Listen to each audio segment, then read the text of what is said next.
Sebelum menonton videonya, klik tombol subscribe dulu. Jangan lupa klik tombol lonceng juga untuk terima notifikasi setiap ada video baru dari aku. Gimana? Udah? Sip? Oke, yuk, cus, happy watching! Hai, Assalamualaikum warahmatullahi wabarakatuh. Welcome back to my channel with Miss Sari Dewi. Gimana kabarnya semuanya? Baik-baik aja. Aku doain semoga kalian semua sehat-sehat aja ya. So please stay home and stay safe everyone. Well, hari ini aku akan membahas sebuah topik yang aku harap sih ini aku harap akan bermanfaat buat kalian semua, mahasiswa tingkat akhir atau yang mau tingkat akhir yang berpikir atau berencana untuk mengajukan judul penelitian.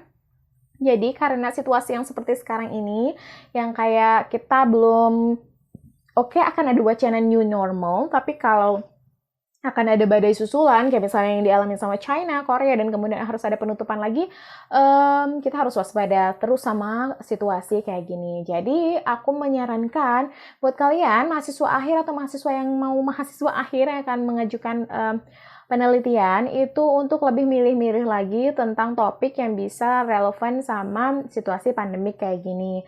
As we know that sekolah-sekolah itu ditutup, mungkin nanti dibuka kembali, tapi kita nggak tahu lagi bagaimana ke depannya. Jadi alangkah baiknya untuk memilih topik-topik penelitian yang bisa kalian lakukan tanpa harus ke sekolah kayak gitu, tanpa harus melakukan penelitian dengan melibatkan kelas sekolah kayak gitu. Jadi biasanya kalau di bahasa Inggris sendiri gitu, yang tren atau laris itu kan biasanya penelitian-penelitian eksperimen, penelitian classroom action research atau penelitian tindakan kelas, kemudian atau juga penelitian observasi kelas kayak gitu.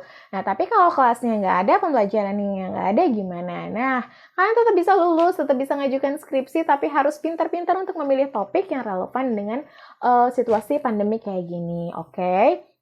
Jadi, aku akan memberikan sedikit ide topik yang bisa kalian pakai ya gitu untuk judul-judul penelitian kalian yang jadi kayak dalam setiap keadaan itu bisa jalan gitu. Nah, jadi kalau dalam situasi kayak gini, research kualitatif itu lebih relevan gitu karena datanya itu bisa diambil melalui interview gitu, melalui library research dibandingkan penelitian kuantitatif gitu. Nah, jadi untuk bahasa Inggris sendiri, kalau kalian mau tetap strict on English language teaching, tapi yang ngambil kualitatif tanpa harus melibatkan kelas, ada beberapa pilihan topik-topik yang bisa kalian lakukan. Nah, apa aja? Oke, yang pertama itu kalian bisa fokus dengan teachers creativity. Nah, teachers creativity ini kalian bisa melakukan penelitian dengan melakukan interview, kemudian bisa interview, bisa dokumen review kayak gitu-gitu pada fokus teachers creativity. Teachers creativity ini juga ada sub-subnya. Teachers creativity maksudnya apa sih? Ya udah kreativitas guru dalam melakukan pembelajarannya. Nah, pembelajaran itu kan ada elemennya ya. Jadi kamu bisa fokus, misalnya salah satunya dimulai dari lesson plan gitu. Dimana kreativitas guru dalam misalnya mengembangkan lesson plan itu udah satu research. Kemudian kreativitas guru dalam memilih atau merancang learning materialnya itu udah satu research. Atau pada kamu mau ngambil medianya, teachers creativity on media pada saat pandemic misalnya situation kayak gini gimana. Atau kemudian pada jenis evaluasi.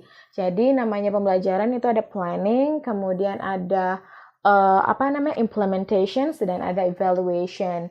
Jadi kamu bisa, apakah kamu ambil di planningnya atau kamu mau ngambil di materials and medianya, atau kamu ngambil di evaluation-nya gitu. Kamu juga bisa mungkin mengambil teachers creativity on their strategy apanya, misalnya fun learning, misalnya kayak gimana, kayak gitu-gitu. Jadi fokus kepada teachers gitu. Jadi caranya nanti penelitiannya tinggal kayak menghubungi, masa sih kalian nggak punya sama sekali connect ke guru-guru gitu. Jadi tinggal misalnya kanan kiri aja tanya, misalnya dikumpulin beberapa guru, atau kalian mau kayak case study di sebuah sekolah gitu, atau gimana, itu di interview bisa via Zoom, bisa via WhatsApp, apa aja bisa. Jadi tetap bisa jalan gitu. Dokumen review tinggal minta aja, misalnya minta lesson plan, minta syllabus, minta material yang dipakai dan sebagainya, atau student sheet kayak gitu-gitu.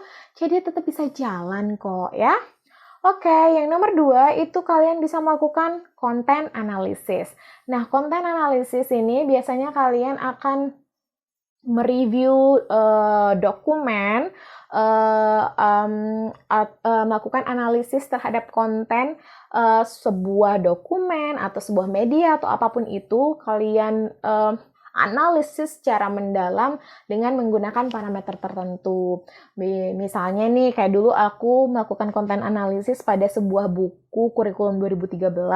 Jadi aku melakukan parameternya, apakah buku ini sudah sesuai dengan misalnya karakteristik buku yang baik, ataukah buku ini sudah sesuai dengan tuntutan kurikulum 2013, kayak gitu. Itu bisa evaluatif sifatnya. Atau analisis berdasarkan misalnya apakah sebuah buku ini atau students worksheet atau LKS atau apalah ini, misalnya kamu mau nganalisis, misalnya bisa dinilai dari culture kontennya. Jadi kamu nganalisis tuh apakah ada konten-konten budaya di dalam sebuah buku, atau kamu bisa menganalisis secara karakter education, akan menganalisis karakter-karakter nilai yang ada di dalam sebuah buku, atau kamu mau menganalisis nilai-nilai perdamaian, misalnya peace value gitu, nilai-nilai perdamaian, persatuan yang ada di dalam sebuah buku bahasa Inggris, atau kamu mau menilai nilai-nilai integrasi, moderasi Islam, kayak gitu-gitu di dalam sebuah buku. Jadi ada misalnya gambar, jadi dia gambarnya misalnya ngomongin ini tentang procedure text. Nah, gambarnya yang dipakai adalah gambar misalnya langkah-langkah dalam melakukan misalnya ibadah kayak gitu. Oh, itu ada konten religinya misalnya, kayak gitu-gitu. Jadi itu bisa kalian lakukan analisis melalui konten analisis namanya. Oke? Nah, yang ketiga itu kalian bisa ngambil topik tentang teacher professional development. Nah, ini kita fokusnya ke teachers lagi. Jadi kamu bisa kayak wawancarai, maksudnya ngambil datanya dari guru, juga bisa melakukan review dokumen tentang apa aja sih kiat-kiat professional development yang mereka lakukan. Guru sebagai pendidik itu mereka harus selalu meningkatkan profesionalitas mereka. Nah, mungkin kamu mau ngambil gimana sih cara meningkatkan profesional guru dalam masa pandemi ini. Kamu kayak bisa, apakah mereka itu misalnya ikut pelatihan gitu, pelatihannya isinya apa, pelatihan seperti apa sih yang cenderung mereka ikuti. Oh, mungkin pelatihan-pelatihan yang diikutin guru itu lebih kepada yang misalnya ICT kayak gitu-gitu misalnya. Atau kamu mau meneliti tentang tingkat publikasi tulisan, jurnal yang dilakukan oleh guru misalnya dalam masa pandemi dan tidak pandemi, kayak gitu-gitu. Jadi bisa profesionalitasnya lah gitu yang kamu, professional development-nya yang kamu fokuskan. Oke? Nah, yang keempat, gitu kamu bisa melakukan riset tentang teachers and students emotion. Teachers and students emotions itu pokoknya apa aja deh yang dirasakan secara psychological maupun sosialnya gitu. Jadi emosi-emosi apa gitu yang terdapat dalam suatu fenomena. Contohnya misalnya teachers teachers problems and obstacle misalnya dalam melaksanakan online class gitu, atau teachers and students obstacles and problems, atau bahkan teachers, students and parents misalnya kamu pengen menganalisis gitu fenomena ini gitu. Emotion itu bisa perspektif juga. Perspektif guru misalnya tentang gitu, perspektif guru bahasa Inggris tentang apa gitu, misalnya tentang pembelajaran online, atau perspektif guru tentang aplikasi-aplikasi media pembelajaran yang mana misalnya yang mereka lebih prefer, kayak gitu-gitu. Jadi bisa kalian kembangin deh dari situ. Gimana? Well, terus kemudian kalian juga bisa fokus ke teachers and students' identities. As you know, teachers and students' identities mempengaruhi juga cara pembelajaran mereka. Jadi guru dengan background misalnya luar negeri dengan guru yang asli Indonesia itu akan beda. Siswa juga yang dari luar negeri dan dalam negeri itu akan berbeda. Sama-sama mempelajari bahasa Inggris tapi dengan background yang berbeda. Akhirnya perbedaan secara culture, perbedaan secara misalnya economical background or whatsoever, apapun yang ada di background identitiesnya itu akan akhirnya mempengaruhi learning style, teaching style, learning roles, teaching roles, atau speaking way dan sebagainya kayak gitu. Misalnya contohnya aja, misalnya atau apakah kemudian dialek gitu atau pronunciation atau cara guru berbicara itu berpengaruh misalnya terhadap motivasi siswa belajar misalnya kayak gitu-gitu. Jadi bisa kalian riset di situ, oke? Next, kamu bisa ke developmental research gitu, research development gitu.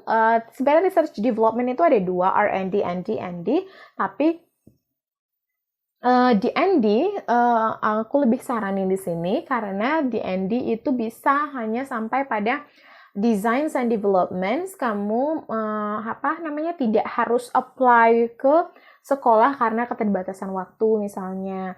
Jadi kamu misalnya mau develop material untuk yang misalnya yang culture based, the development of culture based materials for vocational school misalnya, atau kamu pengen buat media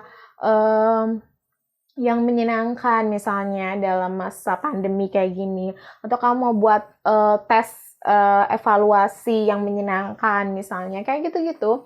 Jadi nanti research development ini adalah kamu mendesain, kemudian kamu mengembangkan apapun yang ingin kamu kembangkan ya, produknya, mau materi, mau media, mau evaluasi. Kemudian nanti akhirnya kamu akan tinggal misalnya kirim produk kamu ke judges. Judges ini adalah orang yang akan menilai, orang yang expert ya, orang yang expert dan di bidangnya gitu. Misalnya kamu mau buat media gitu yang Android dan sebagainya. Jadi kamu harus nyari expert, misalnya satu adalah dosen bahasa Inggris, satunya orang IT. Jadi mereka yang akan menilai, memberi nilai. Nanti kamu akan bahas dengan teori apakah memang produk yang kamu buat ini layak untuk digunakan atau enggak. Kayak gitu. Jadi semuanya tidak perlu untuk datang ke sekolah dan tidak terikat dengan kegiatan sekolah.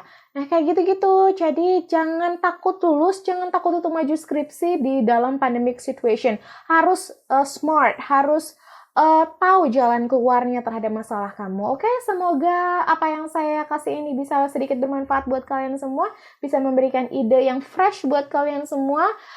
Semoga lancar-lancar untuk tugas akhirnya. Finally, don't forget to subscribe, like, comment, and share if you feel that my videos are beneficial for you. So, that's all for today. Wassalamualaikum warahmatullahi wabarakatuh. Bye-bye.